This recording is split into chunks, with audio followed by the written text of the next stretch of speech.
But thanks be to God, which gives us the victory through our Lord Jesus the Christ. Therefore, my brethren, be ye steadfast, unmovable, always abounding in the work of the Lord. For as much as ye know that your labor is not in vain in the Lord. For these next few moments, we're going to speak on the subject, I can live my best life because of. I can live my best life because of. Well, let me just start off by saying this morning that I'm glad that you've chosen to join in with us in this worship. I can tell you why I'm so happy. I'm happy because this morning I have the opportunity to tell you the greatest news ever given to mankind. It's the type of news that you can't find on CNN, NBC, ABC, or the headline news. In fact, when you watch those or you pick up the newspaper, oftentimes you hear about the bad news and the fake news. I don't know which one is worse, but this morning I'm glad that I get to share with you about the good news. It's the news that Jesus is alive. Living, he loved me. Dying, he saved me. Buried, he carried my sins far away. Rising, he justified. Freed me forever. One day, he's coming back. That'll be a glorious day. That's the good news. And now, I don't know how much you actually think about Jesus being raised from the dead. It's probably not something that most of us think about on a daily basis. In fact, it seems that the only time people hear about the resurrection is on Easter Sunday. Or maybe at a funeral. You know the pastor, he would get up there and he'll talk about how Jesus was raised from the dead, and those that if the person is a believer, they will also raise up in the last day. But it's just not that something that we hear every day in a day-to-day conversation. And I think the reason for that is because we as human beings tend to shrink the message of the good news down to living here and now. It's not bad to think like that. It's not bad to talk about how Jesus has changed us. It's not bad to talk about how he's forgiven us of our wrongdoings. It's not bad to talk about how our spirits have been refreshed. It's not bad to talk about how Jesus is working on us, in us, and through us. But I think that if that's all we do, we're missing the key element of the good news. Because despite what one famous preacher says, your best life is not now. Yeah. The only way your best life is now if you're not a Christian. You see, if you're not a Christian, then yeah, this life is the best with all the bad news and with all the pain and sorrow that you're suffering with all the sadness. It is the best that you can hope for. It is the best that you can hope for. But if you are a Christian, your best life is yet to come. But I can live my best life because of the good news. And the good news is because Jesus is alive. You can have your best life. You can have eternal life. You can have in the world to come. You see, salvation starts in this life, but it carries on to the next life. So if you're looking in the text this morning, look in the text in 1 Corinthians 15 and 3, it says that this guy now that wrote 1 Corinthians, his name is Paul. And he was writing to a church in a city called Corinth. And this church in Corinth was in bad shape. It was bad shape. They were a group of people who were dysfunctional as you can get. Amen. They had in the church people who were involved in sexual sin. They had in their church people who had serious marriage problems. They had in their church people that were worshiping both Jesus and false God. They had in their church People that were selfish, they were arrogant, they were prideful, and they were gossipers. And in this letter, Paul tries to help them deal with all of these things. But at the end, he tells them, out of all the things that I've written to you, I want to remind you what I told you was the most important thing. Jesus died. Amen. And he rose from the grave 3 days later. And so he says that that's what's most important. And a little bit later, he explains why he says that this is important. He tells them, and he tells us that if Jesus didn't rise from the dead, if the resurrection is just a lie, if it's some made-up story, then he says that me and you are still in our sins. Look at what it says in verse 17 through 19. So here when you look at that, Paul says Jesus died, but then he rose from the dead. He was seen alive in all kinds of witnesses. More than 500 people at a time saw him. And if you don't believe me, you can go and ask most of them, because most of them are still around. That's what Paul was saying. So he's giving evidence for his claim, right? Then he says, but if that's not true, if Jesus didn't rise from the grave, then our sins haven't been forgiven. Then we're still lost. And we couldn't live our best life. And if we can't live our best life, then we're in big trouble. Oh, okay. Now why do you say that, Paul? Why is it that Jesus hasn't, if he hadn't been raised, we'll still be in our sins and have not been forgiven? Well, how does Jesus being alive show us that we are forgiven of our sins? Well, in order for you to understand that, we've got to go back up some. We've got to go all the way back to the beginning. You see, the Bible is really cool like that. It tells us how we got here. It tells us how everything was made. How the earth was without form and void.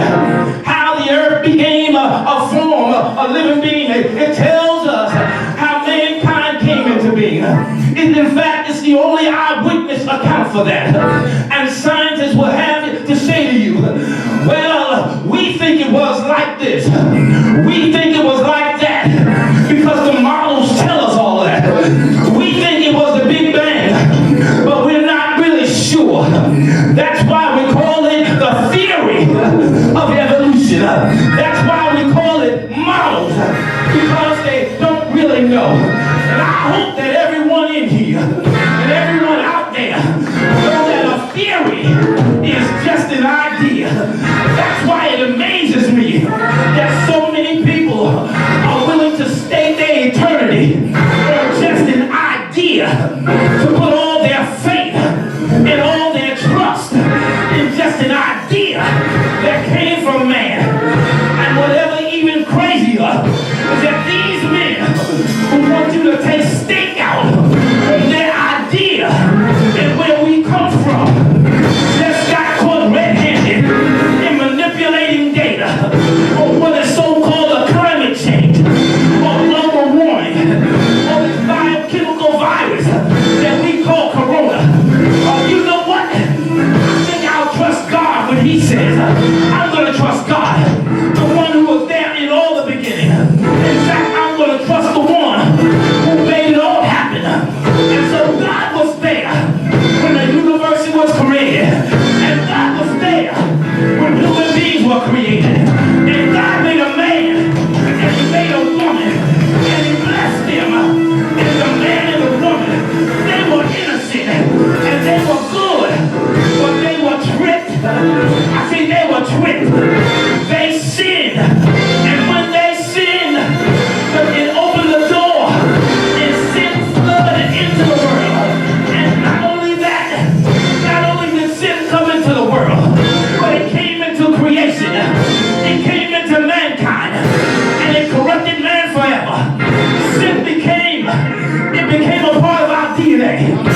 children and their grandchildren and their great-grandchildren from one generation to the next generation.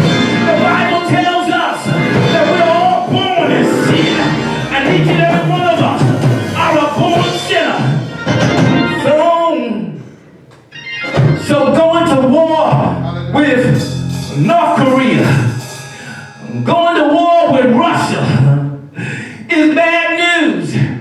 This coronavirus, with all its deaths and sickness, is bad news. But being born in sin is not just bad news, but it's super bad news. Because what that means is that each and every one of us is born at war with the same God who created the universe. But you've got to understand, God knew that this was going to happen. This didn't catch God off guard. He always got a plan. Now the problem was, because sin was now a part of our nature, none of us would ever accept God's plan on our own. But God knew that it was going to happen, and so God went to work to show us how badly we needed him. And so God gave us his law, and then he sent prophets, and he sent priests, and he sent kings to teach us and to help us see our needs. That's what we call the Old Testament, and it shows us that God is perfect. God is perfectly holy. God is perfectly good. And when I say perfect, what I'm saying is that everything about him is holy. Everything about him is good. There's never any evil or wickedness or bad in God. And we see that he is perfectly righteous and perfectly just. In other words, God always does what's right. And he is always fair. And the Old Testament, it shows us that he has taken place. If a person is going to stand in a right relationship with God, it teaches us that since God is perfect in all his ways, in everything that he does, if you and I want to be right with him and have a right relationship with him, that we need to be perfect as well. But the problem is that none of us are perfect. None of us can be. None of us will even choose to be. As a matter of fact, we were born imperfect. And so even if we try as hard as we humanly possible could, we'll never meet his standards. And God says, if you can't meet my standard, you can't live with me. You can't have a relationship with me. In fact, you can't even be around me because I don't want you to. Not because I don't want you to, because my holiness will totally destroy you. If you look at verse 50, that's when it says that flesh and blood cannot inherit the kingdom of God. But if you know what else the Bible tells us, yes, it tells us that God is perfect. It tells us that he's perfectly holy and perfectly just and perfectly righteous and perfectly good. But it also tells us this, who is perfect in all his ways. He's also merciful. He's also kind. And in spite of ourselves, he still loves us. And so God shows us in his word our needs. We see his standard of perfection, and we have to say, I can't do that, God. We see what he wants. Even our best, we still fall short. And God said, I know, but I love you too much. I love you too much to leave you like that. I love you too much to lose you. And that's why in the New Testament, Jesus comes. He comes from heaven to earth. He was born of a virgin so that the sinful nature that we have, he don't have. He lived on earth 33 years. And during those 33 years, he perfectly obeyed God's law. And he perfectly met God's standard. He met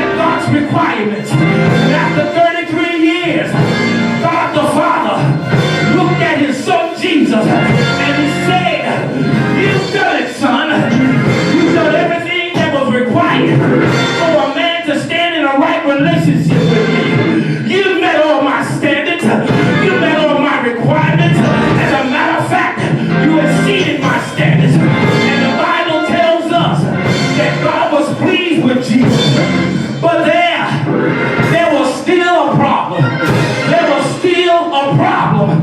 There was a problem of our sins. Your sins. My sins. And since God is perfectly just, He can't simply overlook them.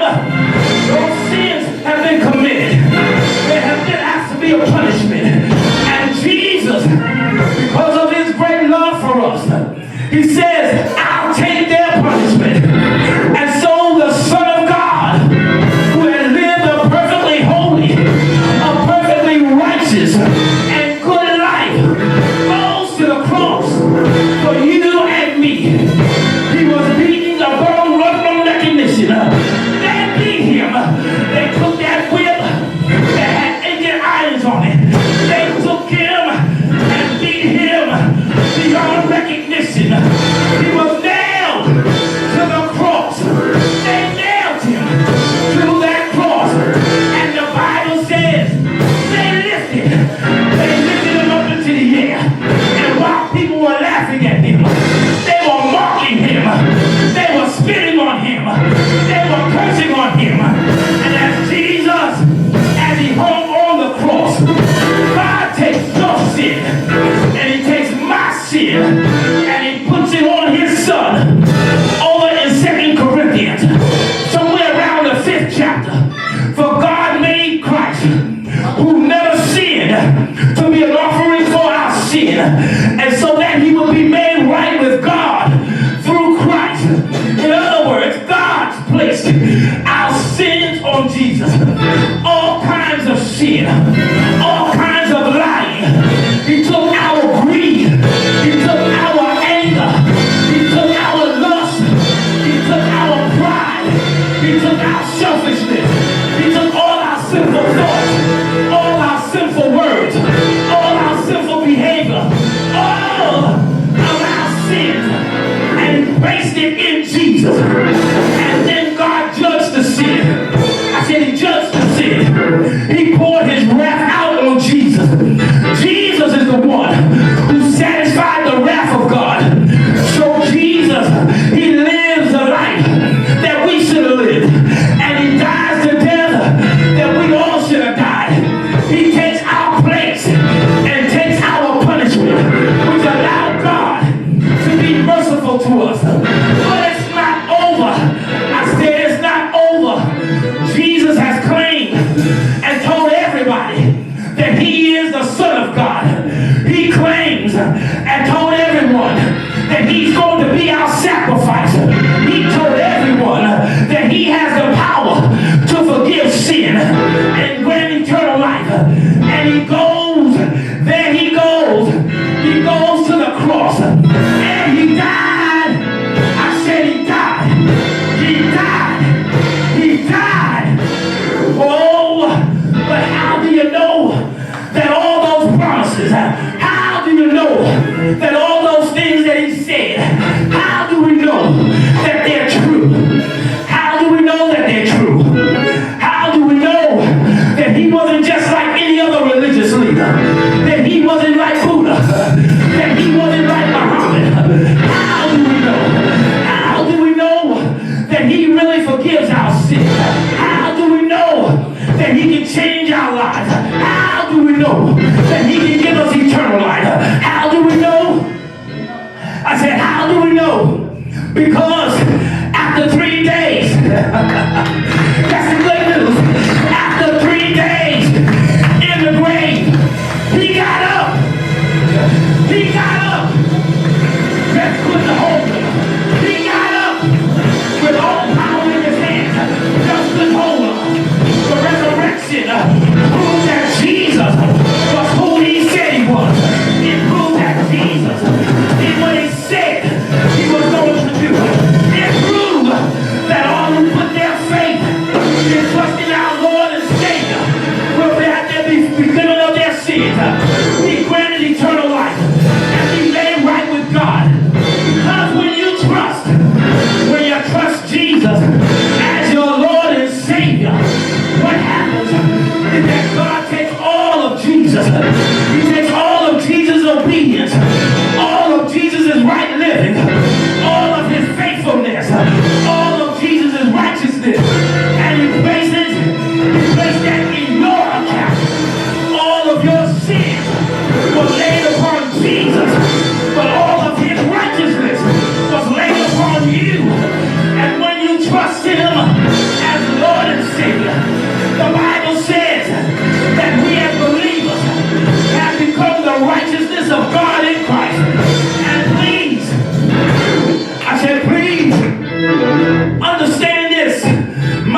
say that? Because eyes have not seen, nor ears heard, nor the heart of man imagined what God has prepared for those who love him.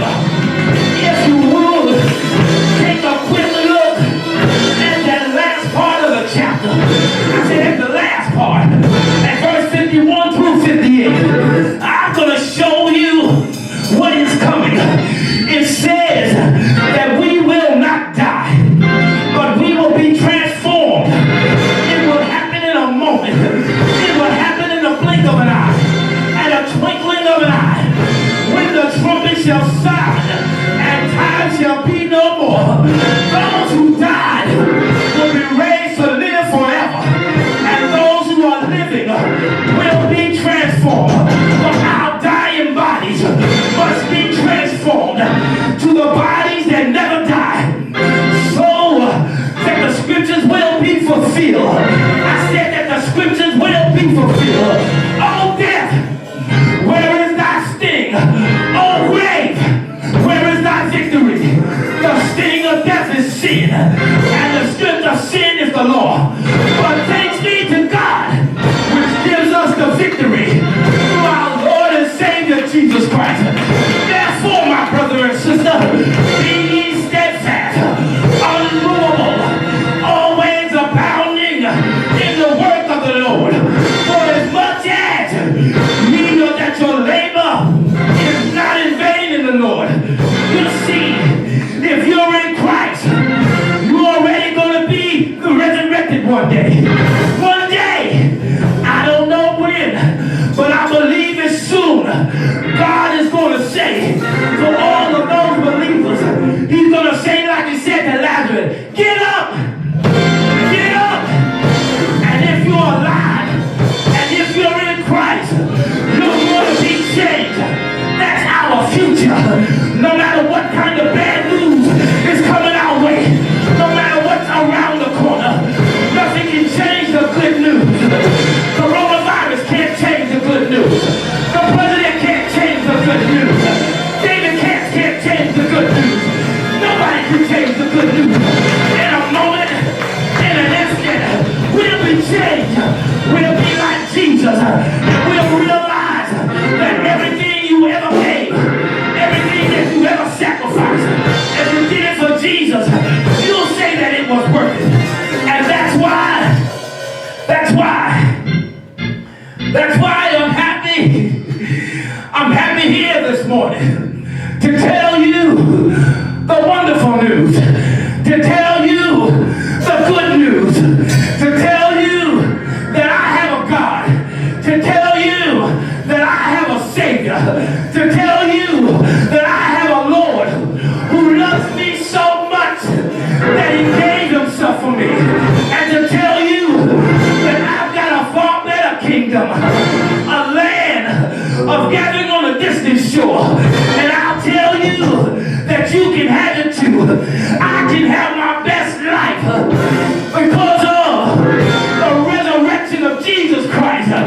You can have your best life because of the resurrection of Jesus Christ. He's coming back. One day, he's coming back. What a glorious day that will be.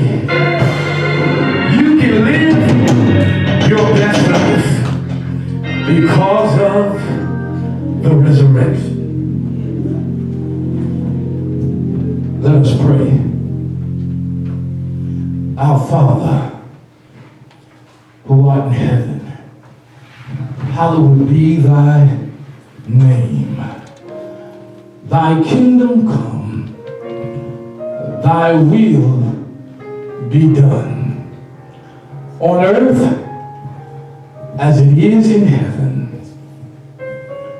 Give us this day our daily bread, and forgive us our trespasses as we forgive those who trespass against us.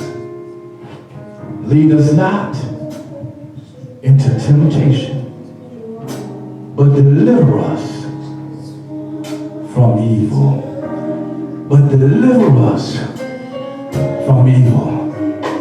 For thy is the kingdom and the glory and the power forever and ever and ever and ever and ever and ever.